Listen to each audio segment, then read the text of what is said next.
Hi viewers, welcome back to our channel Make Math Easy. So in the last video we discussed about how to apply the differentiation for the functions which is of the form f of x power g of x, and we also learned when you should not apply the logarithm. Instead, when you have to take it as a some another variable and apply the differentiation directly.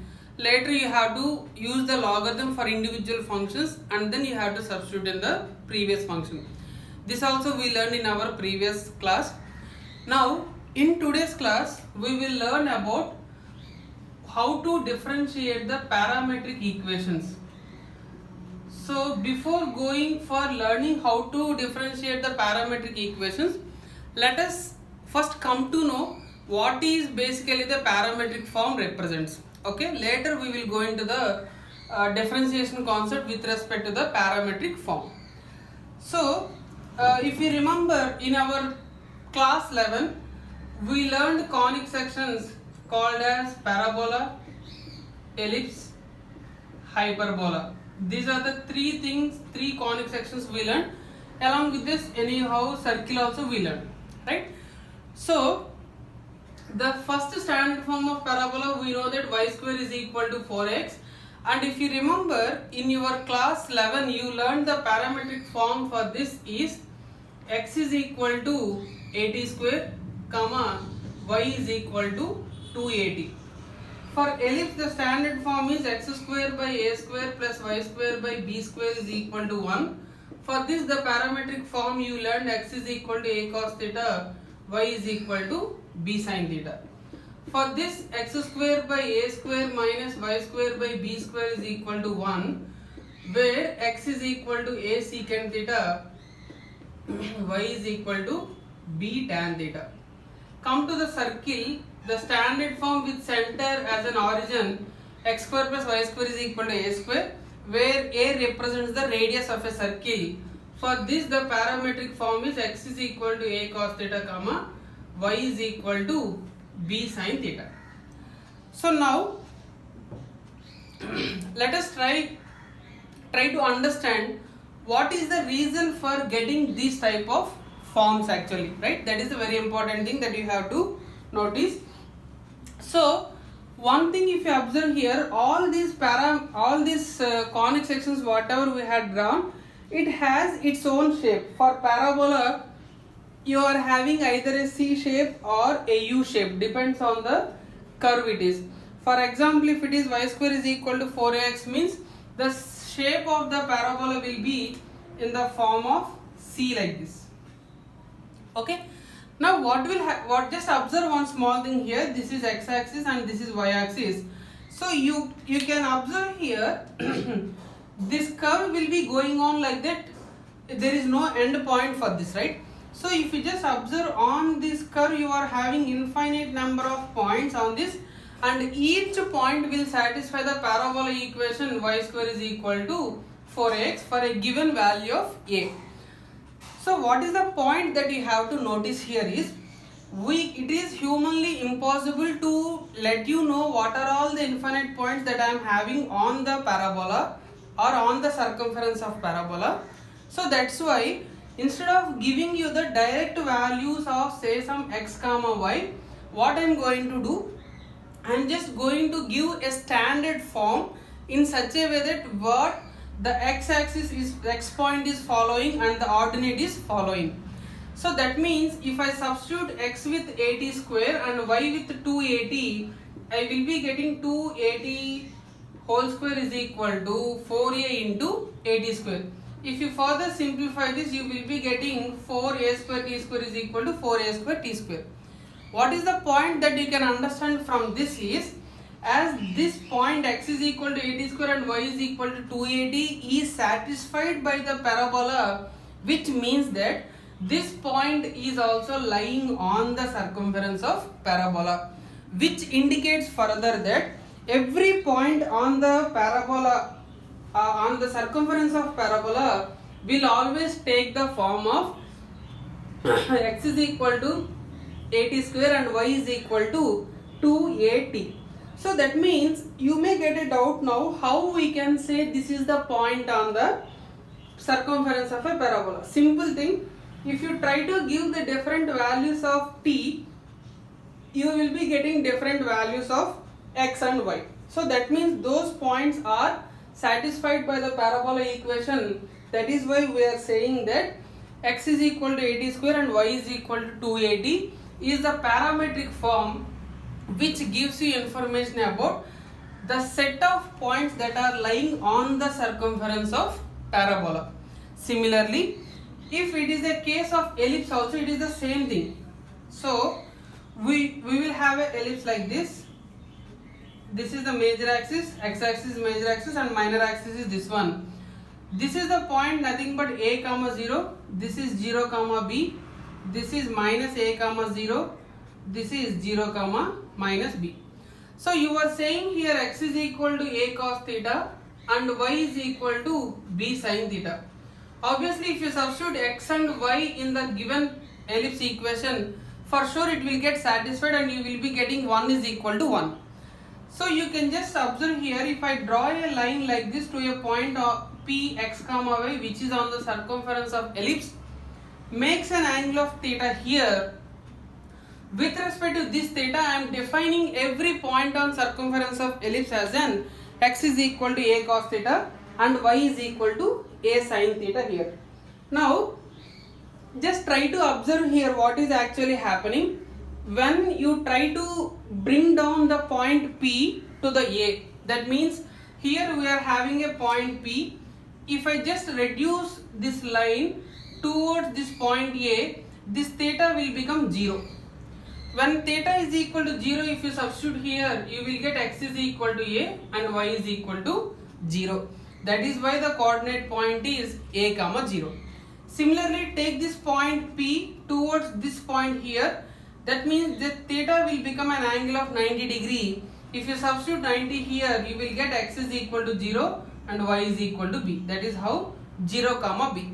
So that is why we are saying every point on the circumference of any curve will be represented in the form of an parametric equations, right? This is the basics about the parametric equations. Now let us try to understand how you are going to find the value of a derivative for the parametric equations, right?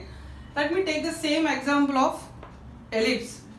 So they had given me the equation as an x is equal to a cos theta and y is equal to b sin theta, and they are asking me to find the value of a dy by dx.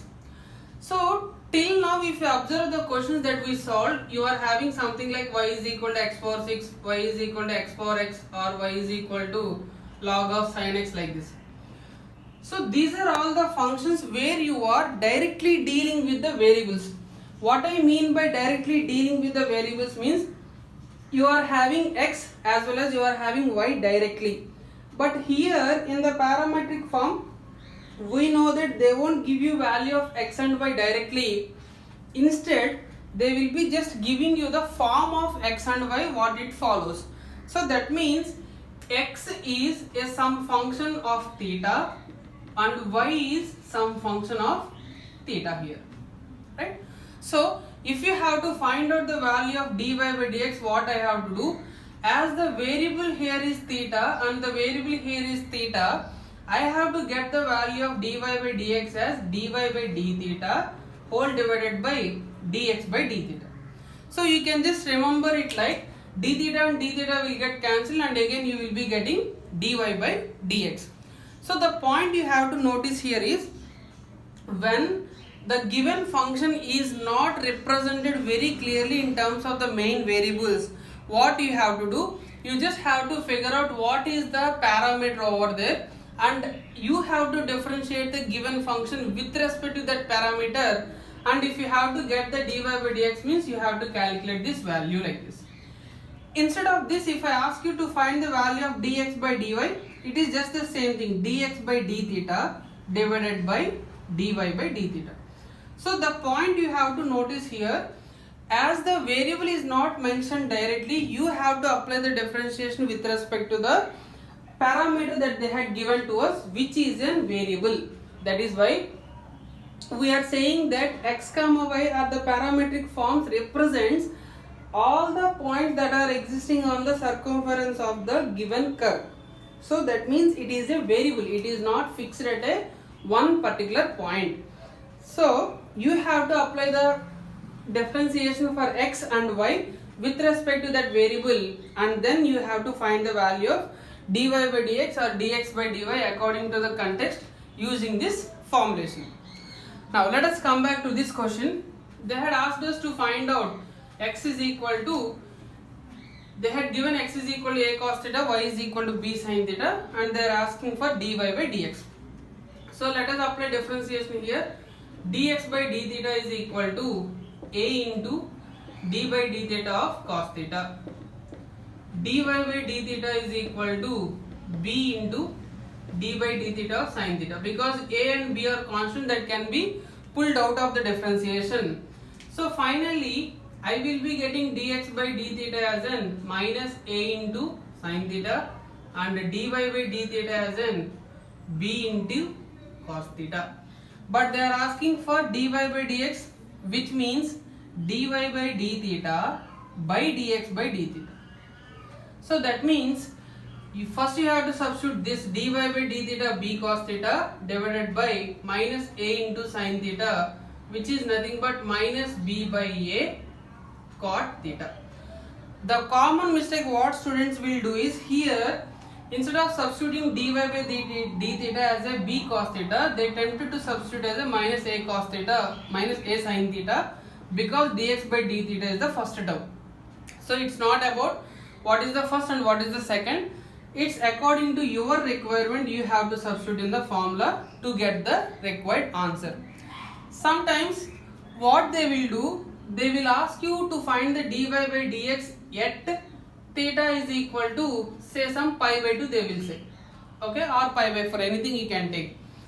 So if I ask you at theta is equal to pi by 2 means at the you are getting dy by dx, so dy by dx at theta is equal to pi by 2. This slash symbol is representing at is equal to minus b by a into cot 90. So you will be getting 0 as the required answer. So that means what actually is happening, they are expecting us to find the value of the slope, that is nothing but dy by dx at exactly only one point. When they are saying when you are getting answer in terms of theta, means that theta can be any value that you can substitute. But if they are asking at specific point, means they are expecting the value of the slope of a function at that particular point, that is nothing but theta equal to pi by 2 in this case. Okay. Now let us do one more simple question based on the parametric form itself.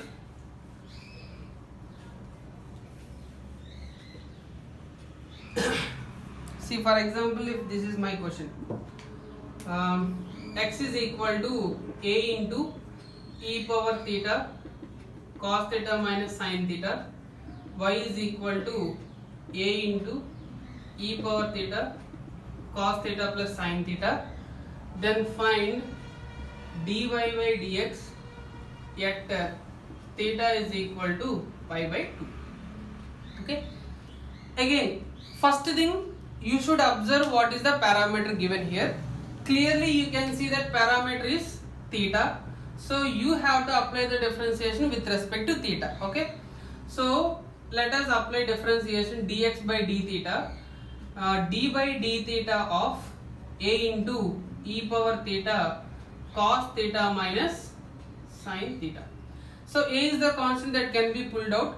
Here if you observe, you are having product of the two functions.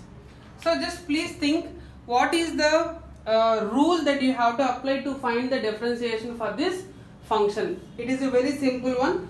It's a product of two functions, you have to go for product rule, right? So here you may get another doubt here. Do we need to expand the polynomial? That means e power theta into, do I need to multiply with e power theta cos theta minus e power theta sin theta? See, it's up to you. If you are able to deal the entire function directly in the multiplication rule, you can do it directly. If not, you can split and you can do anything is fine. So Let us apply product rule now. E power theta will be e power theta, and for this if I am applying differentiation, cos theta differentiation minus sin theta differentiation is cos theta. Now I will keep this term as it is, cos theta minus sin theta. E power theta differentiation is again e power theta. Now see the continuation. You can take e power theta as a common, and you can see here minus sin theta minus cos theta plus cos theta minus sin theta.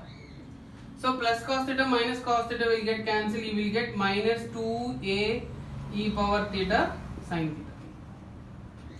This is the answer for dx by d theta. You have to find out the value of dy by dx. So till now we didn't find dy by d theta yet. So now you have to apply the differentiation for y function given, and then you have to find out the value of dy by d theta. Okay. So now let us do that method.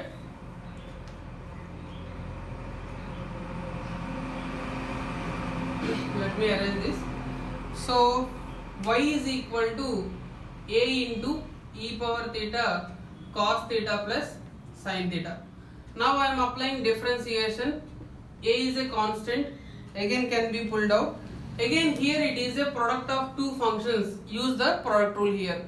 So e power theta. If I apply differentiation for this, cos theta is minus sin theta differentiation is cos theta, plus this cos theta plus sin theta will be as it is, e power theta differentiation is e power theta itself. Again you can pull e power theta as a common, and you will left out with minus sin theta cos theta plus sin theta. So you can cancel out sin theta and minus sin theta. So finally you will be getting the value of dy by d theta as a into a e power theta cos theta, right? This is the value. Now you have to find out the value of dy by dx. So dy by d theta by dx by d theta. So substitute the values, 2a e power theta cos theta by 2a e power theta, minus we have sin theta. So these two terms will get cancelled and you are getting minus cot theta. Now see what they are asking. They are not just asking the value of dy by dx, they are asking dy by dx at theta equal to pi by 2. So dy by dx at means this slash, at theta equal to pi by 2 will become minus cot pi by 2, that is nothing but 0. So this is how you have to do the parametric substitution. First thing you should notice at what is the parameter that they had given in the question.